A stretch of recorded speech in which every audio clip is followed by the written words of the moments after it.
ఒక అందమైన భూలోకం.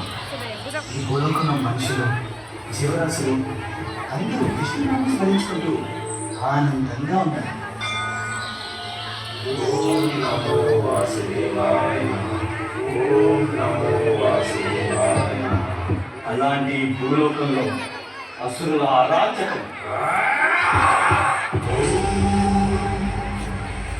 అసుర కులమైన శుక్రాచార్యుని ఈ కవల సోదరులిద్దరికీ శుక్రాచార్యుడు తామసిక విద్యలన్నింటినీ నేర్పించారు.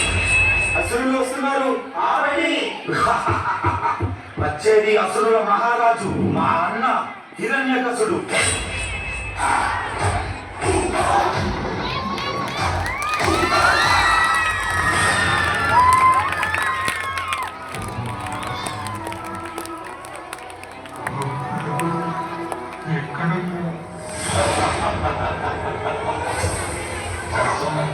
మీరేమైనా చేసుకోండి, అన్నిటినీ నాశనం చేయండి, మమ్మల్ని మా నాగరికతని ఎంతైనా దోచుకోండి. ఒకదాన్ని మీరు ఎన్నటికీ దోచుకోలేరు. మాకున్న పరమ భక్తి విష్ణువు పట్ల. ఓం నమో భగవతే వాసుదేవాయ. ఈ తుచ్చ హిరణ్యాక్షుడు మొత్తం భూలోకాన్ని పంచేస్తాను. అప్పుడు వాడు బయటికి రావాల్సిందే.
మీరు విష్ణువుని పూజించడమా? ఈ విషయం మీ తండ్రి గారికి తెలిసిందంటే అనర్థం సంభవిస్తుంది. మీరు అసుర జాతికి కాబోయే మహారాజు. మీరు విష్ణువుని పూజించడం సత్యం కాదు. కానీ భక్తికి జాతితో సంబంధమే ఉంది. భక్తి అనేది మనసుకి సంబంధించింది. అదండి, మీ తండ్రి గారు వెంటనే తీసుకొని రమ్మన్నారు.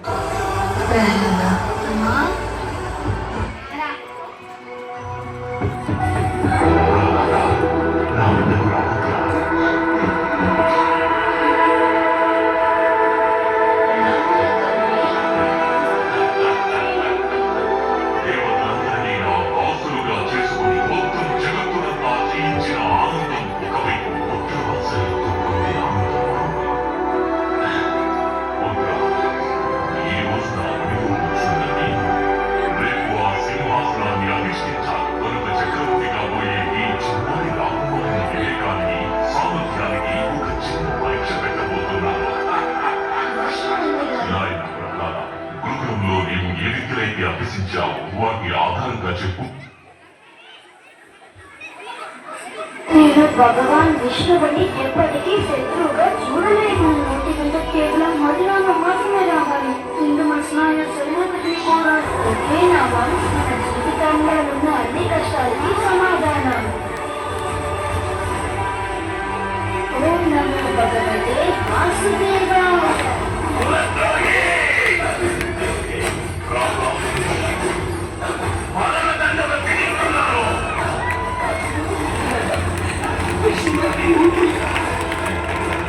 మిమ్మల్ని కలవడానికి విష్ణువు జగన్కి మాట్లాడు.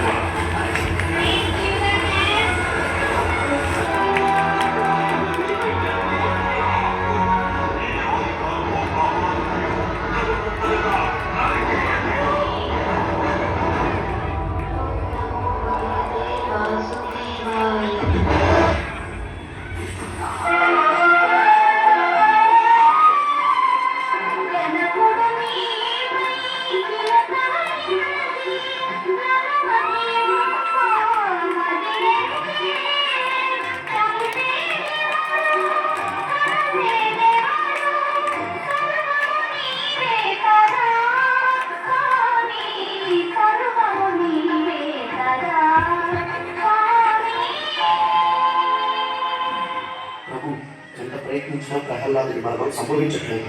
ఏదో శక్తి అడ్డుకుంటుంది.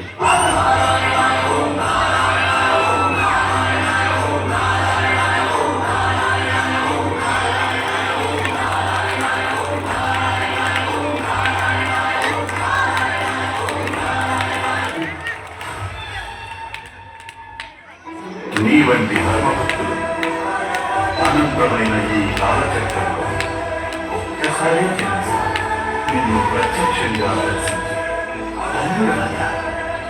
ఖచ్చితంగా ఏదో ఒకటి చేసి నీ వాడుని కాపాడుతుంది.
కానీ నాకు చూపించేందుకు నీకేమాత్రం సిగ్గనిపించడం లేదా?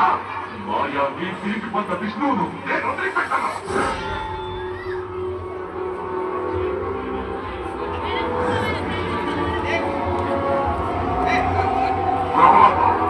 నీ విష్ణువు అంతగా వ్యాపించి ఉంటాడు. అలా అయితే అతని స్తంభంలో కూడా ఉండాలిగా.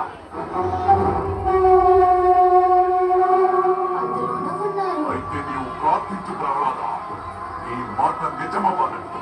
ఒకవేళ అతని ఈ స్తంభంలో లేకపోతే కనుక ఈ ఈ రోజు ఈ హిరణ్యకశిపుడు ఈ నిండు సభలో అందరి సమక్షంలో ఖడ్గంతో నీ శిరస్సును ఖండించగా మానడు. నేను నీ విష్ణువును సవాలు చేస్తున్నాను.